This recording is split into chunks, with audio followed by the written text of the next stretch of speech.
Assalamu alaikum wa rahmatullahi wa barakatuh. Alhamdulillah wa salatu wa salamu ala rasulillah wa ala alihi wa sahbihi wa man wala. Si gjithmonë falenderimet tona janë për Allahun fuqiplot, ndërsa përshëndetjet janë për Zotrinë e njerëzimit Muhammedin, familjen, shokët dhe të gjithë ata që e ndjekin rrugën e tij deri në amshim. Sonte me lenin Allahu te barek ve teala do të vazhdojmë me shpjegimin e librit të Imam Buhariut El-Adab El-Mufrad. Respektivisht do të flasim për disa kapituj që kanë bëjnë me respektimin e prindërve. Në takimet e kaluara kemi shpjeguar disa kapituj që po kështu kanë pasur për tematik të çështje. Edhe sonte me lenin Allahu te barek ve teala do të vazhdojmë me kapitujt të cilët për temë kanë respektimin e prindërve.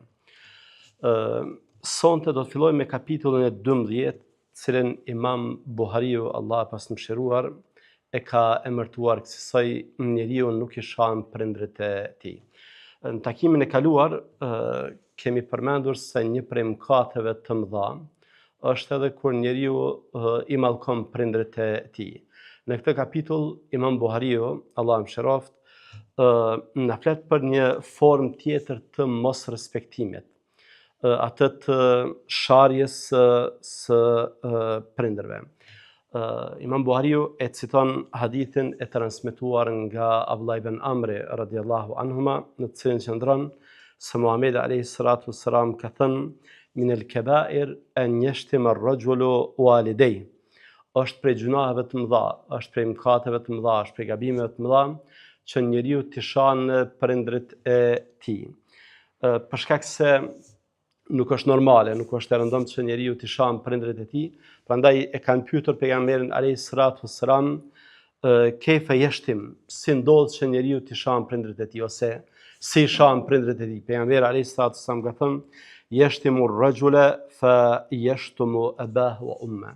Kur njeriu e shan dikë tjetër, ja shan babain dhe nënën, atëherë bëhet shkak që të tjerët ja shajnë këtij babain dhe nënën. Pra në këtë hadith pejgamberi alayhi salatu wassalam po flet për dy gjëra. E para që në parim të shash prindrit është prej mëkateve më të mëdha, dhe e dyta që sharja ka një koncept të zgjeruar që e përfshin edhe rastet kur njeriu në mënyrë të tërthartë bëhet shkak që dikush t'ia shajë prindrit atij. Pra, nëse e sham babain e dikujt ose nënën e dikujt dhe pastaj dikush ta kthen me sharje, në këtë rast konsiderohesh që edhe e ke sharë babain ose nënën tënde. Po kështu Imam Buhariu ka përmendur edhe një citat nga vetë transmetuesi i këtij hadithi, nga sahabiu nderuar Abdullah ibn Amri, i cili ka thënë kësaj: min al-kabari inda Allahi ta'ala an yastasibba ar-rajulu liwalidayhi. Tek Zoti është prej gjunaheve të mëdha që njeriu të bëhet shkaktar për sharjen e prindërve të tij. Pra përveç që ka transmetuar hadithin ky sahabi nderuar, po kështu ka treguar se është prej gjunaheve të mëdha, është prej gabimeve të mëdha që njeriu bëhet shkak që t'i shahen prindrit e tij.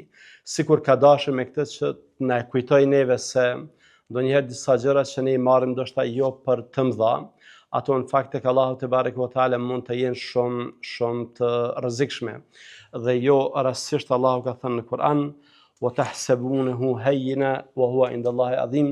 Ju po e merrni për gjuna të vogël, për mëkat të vogël, ndërsa tek Allahu te barek ve teala është mëkat i madh. Pastaj imami ka vazhduar me kapituj tjerë në të cilët ka përmendur disa prej atyre ndëshkimeve që janë të veçanta për mos respektimin e prindërve. Ka përmendur në kapitullin e 13 që ne ka emërtuar kësaj dënimi për mos bindjen ndaj prindërve. Ka përmendur një hadith që është i veçantë dhe i cili e trajton ndëshkimin për mos respektimin ndaj prindërve nga një formë ose nga një perspektive veçantë. Ebu Bekra radiallahu anhu transmeton se Muhamedi alayhi salatu wassalam ka thënë kësaj: nuk ka mëkate që meritojnë t'ju përshpejtohet dënimi kryerësve të tyre në këtë botë me gjithë dënimin që deponohet në botën tjetër, sikur mëkati i dhunës dhe shkputjes së lidhjeve farefisnore. Pra, prej atyre mëkateve që kanë dënim të dyfisht, edhe në këtë botë, edhe në botën tjetër, është dhuna, padrejtësia, dhe është shkputja e lidhjeve farefisnore në përgjithësi, dhe shkputja e lidhjes me prindrit në veçanti. Pra, kjo flet se mëkati ndaj prindërve, kundërshtimi i prindërve, mosbindja ndaj tyre, është vërtet prej gabimeve të mëdha që ka një dënim të madh. Madje në kapitullin vijues, Imam Buhariu, Allah e mëshiroft, ka përmendur diçka të veçantë që këtij dënimi që është për njeriu që nuk i bindet prindërve të tij, i jep një dimension tërësisht të veçantë. Ka përmendur se kapitulli 14, lutja e prindërve ndaj fëmijëve të tyre, ka përmendur se janë 3 lutje që nuk refuzohen tek Allahu te bareke ve teala. Para, lutja atij që i është bërë padrejtësi, e dyta, lutja e udhëtarit, dhe e treta, lutja e prindit për ose kundër fëmijës së tij. Pra, janë 3 lutje të veçanta të cilat Allahu te bareke ve teala nuk i refuzon, dhe në mesin e tyre është edhe lutja për ose kundër fëmijës. Në fakt, në tekst, në hadith ka ardhur lutja e prindit kundër fëmijës. Dhe përderisa bëhet fjalë për ndëshkim, atëherë kësaj edhe interpretohet ky hadith, pra që ai fëmijë i cili nuk i bindet prindërve të tij, ai në fakt i është ekspozuar dënimit të Allahut te bareke ve teala, nga se lutja e prindit që mund bëhet kundër tij është prej atyre lutjeve që nuk refuzohen. Sigurisht se neve na intereson përse janë përmendur to 3 lloj të lutjeve dhe çfarë i bën të veçanta, pra lutjet që nuk refuzohen. E para, lutja atij që i është bërë padrejtësi nuk refuzohet për faktin se përderisa është bërë padrejtësi, atëherë Allahu te bareke ve teala është në anën e tij, është në ndihmën e tij dhe do të hakmerret ndaj atyre të cilët i kanë bërë padrejtësi. E dyta, lutja e udhëtarit që për shkak se është në rrugë, është i lodhur, pra ka një gjendje të atill që lutja shpresohet të pranohet tek ai më shumë se tek tjerët. Dhe e treta, lutja e prindit kundër fëmijës pranohet për shkak të pozitës që prindi e ka në fe. Ne, siç kemi mësuar, pas Allahut te bareke ve teala dhe pas dërguarit të tij, nuk ka dikush që ka pozitë më të madhe dhe meriton respekt më të madh se sa prindi. Prandaj lutja e tij që bëhet kundër fëmijës është prej lutjeve të pranuara. Më pas, Imam Buhariu ka përmendur një hadith interesant, në cilin na tregohet se edhe sa pak mosbindje ndaj prindit mund të çojë në dënim madje edhe të një lloji të veçantë. Ka përmendur hadithin e Xhurejxhit, dhe ky hadith është transmetuar nga Abu Huraira, Allah qoftë i kënaqur me të, i cili thotë se Muhamedi alayhis salam ka thënë: nuk kanë folur në djep përveç se Isai alayhis salam dhe Xhurejxhi. Pastaj e ka përmendur në tërësi rastin e Xhurejxhit, i cili ka qenë një adhurues në një faltore, ku pastaj një ditë duke qenë në namaz fakultativ ka shkuar nëna e tij, e ka thirrur dhe ai ka thënë: o Zot, namazi apo nëna? Dhe ka vendosur që të mos i përgjigjet nënës, por të përgjigjet të vazhdoj me namaz. Nëna e tij është lutur që Allahu ta sprovojë që t'i sheh fytyrat e lavireve. Pastaj në vazhdim të hadithit përmendet se një grua e pandershme e ka akuzuar për moral Xhurejxhin.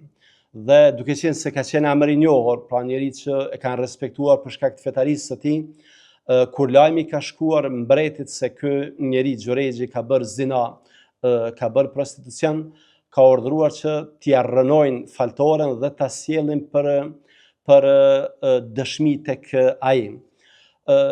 Rrugës duke shkuar Xhurejxhi, ka qenë i lidhur, madje në hadith përshkruhet se ka qenë me duart të lidhura, i ka parë disa gra të pambuluara.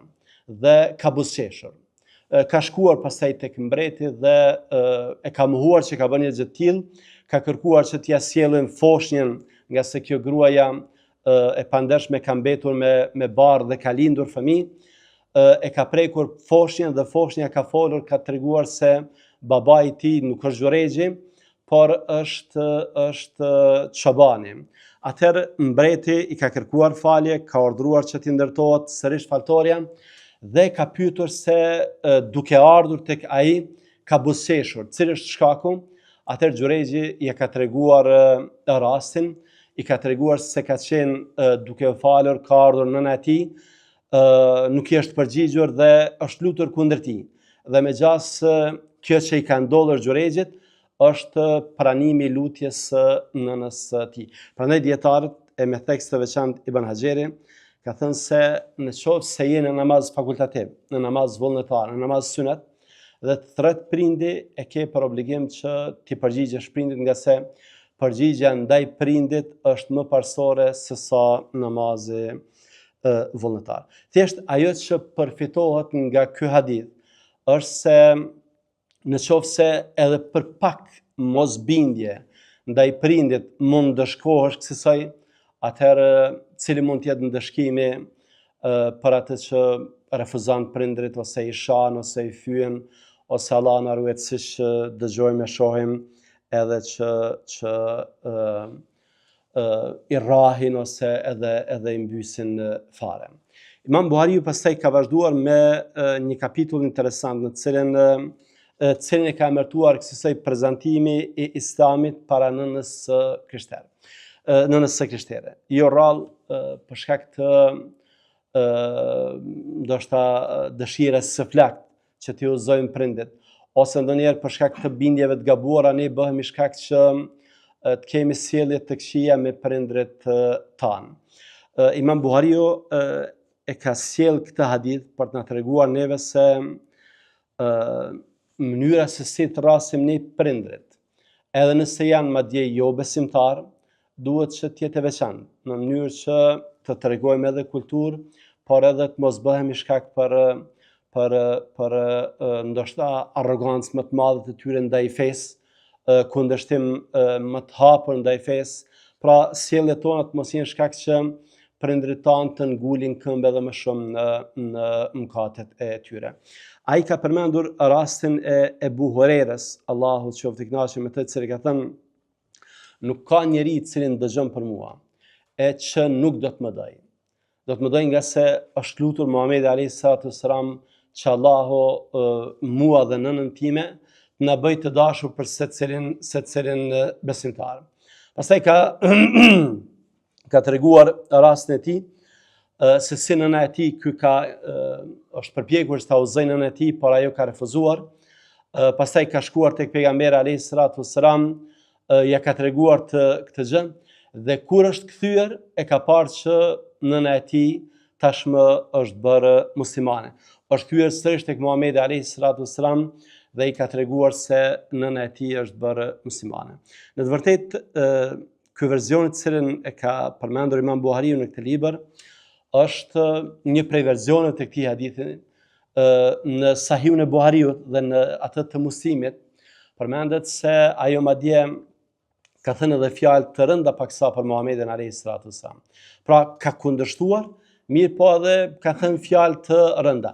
Dhe me gjithë këtë, Ebu Hurere radiallahu anhu është përmbajtur, nuk ka folur keq, nuk ka thënë ndonjë fjalë, nuk i ka thënë nëse di ndonjë fjalë, por ka vendosur që të lutet për të, ka shkuar tek pejgamberi alayhis salam, ka kërkuar prej tij që të lutet për nënën e tij dhe ajo e ka pranuar Islamin. Pra ajo që neve na përket është ne me prindrit tanë, me ta afërmit tanë që nuk mund mos jenë fetar ose mund mos jenë fare musliman, na duhet që zgjedhim rrugën e butësisë, rrugën e lutjes, dhe jo t'ua prezantojmë fenë në mënyrë të vrazhtë, nga se veçmës nëse janë prindrit tanë, nga se mund bëhemi shkak që të mos hyjnë ata fare në fe. Pastaj Imam Buhariu, Allah mëshiroft, ka përmendur disa kapituj, ka përmendur disa hadithe në kapitullin vijues që kanë bëjnë me mënyrat se si ne i respektojmë prindrit tanë pas vdekjes. ka përmendur hadithin e parë në të cilin qëndron se Ebu Hurajra radiallahu anhu e ka cituar Muhamedit alayhis salam të ketë thënë, fëmijës prindit në xhenet do t'i rritet grada, e ai do të pyet, o Zoti im, prej nga kjo, atëherë Zoti do të thotë, fëmia është lutur për ty. Pra kur njeriu të vdes dhe kur t'i ngriten gradat, ai do t'interesohet se prej nga çfarë ka ndodhur dhe do t'i thuhet se fëmia është lutur për ty. Pra lutja jon për prindin e vdekur, për prindin musliman të vdekur, ndikon që atij edhe t'i falen mëkatet, por Allahu te bareke ve taala edhe ta ngrit. Po kështu ka përmendur hadithin në cilin përshkruhet se pas vdekjes së njeriut janë tri rrugë, janë tri mënyra në të cilat njeriu vazhdohet sevapi për veprat e tij edhe pas vdekjes. Rasti i parë është kur jepet lëmosh, rasti i dytë është kur shpërndahet dituria, dhe rasti i tretë kur fëmia i mirë lutet për të. Pra lutja në të dyja hadithet konfirmohet si mënyrë për të cilës prindi përfiton pas vdekjes. Po kështu Imam Buhariu ka përmendur se një hadith tjetër transmetuar nga Ibn Omeri, Allah qoftë i kënaqur me të dy, mirësjellja më e mirë me prindin pas vdekjes është që ti respektohen dashamirët e gjallë. Pra, respektimi për prindërit është forma të ndryshme. Dhe një prej atyre formave që mund të ketë një shpërblim teje të madh, mund të ketë një ndikim tek prindi vdekur, është kur fëmia i respekton dashamirët e gjallë të babait. Në kapitullin që përsonte është kapitulli i fundit, Imam Buhariu ka përmendur një lloj etike të cilën fëmia duhet ta ketë me prindin e tij. Pra, prindi dallon prej tjerëve në respektim dhe po kështu dallon edhe në kuptim të etikës. E ka emërtuar kapitullin kësaj, babai nuk thirret me emër, nuk ulet para tij dhe nuk ecet para tij.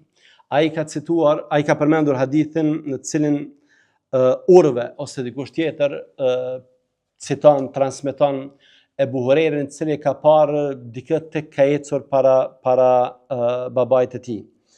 Dhe i ka thënë, mos e thirr baban me emër, mos ec para tij dhe mos ul para tij. Pra, nuk është etikë fetare që babain ta thrasësh në emër. Mund ta thrasësh me emër përkthjelës. Për shembull, në Kur'an Allahu te bareke ve teala na ka treguar se Ibrahimi alayhis salam, baban e tij megjithëse ka kundërshtuar në fe, madje edhe ka luftuar, nuk e ka thirrur me emër, por e ka thirrur me emra përkthjelës. Ja ebeti, o babaim. E dyta, na përmendet se është etikë që ne të mos ecim para prindit. Pra, gjatë ditës, kur rruga është e sigurt, fëmijës nuk i përket që të ecë para prindit të tij. Këtë mund ta bëj vetëm gjatë natës ose në rrugë që nuk janë të sigurta, pra që jo të ecën para prindit, por të ketë kujdes që babai i tij të mos rrëzohet ose të mos bie në ndonjë grop, dhe e treta të mos ulet para tij në një mezhlis, në një vend. Në fillim duhet t'i bëj vend babait të tij e pastaj të tjerëve. Me këtë edhe përmbyllim këtë kapitull që ka të bëjë me respektimin e prindërve. Allahun te bareke ve teala lutim që Allahu të na bëj prej atyre që janë të mirësjellshëm me prindërit në të gjallë, prej atyre që luten dhe bëjnë vepra të mira, nga të cilat përfitojnë prindërit edhe pas vdekjes së tyre. Allahun e lutim që Allahu të na bëj sebeb për prindërit tanë që atyre t'ju ngriten gradat në xhenet. Allahun e lutem që për gabime dhe lëshime Allahu të na fal. Kaq kishim për sonte. Wassalamu alaikum wa rahmatullahi wa barakatuh.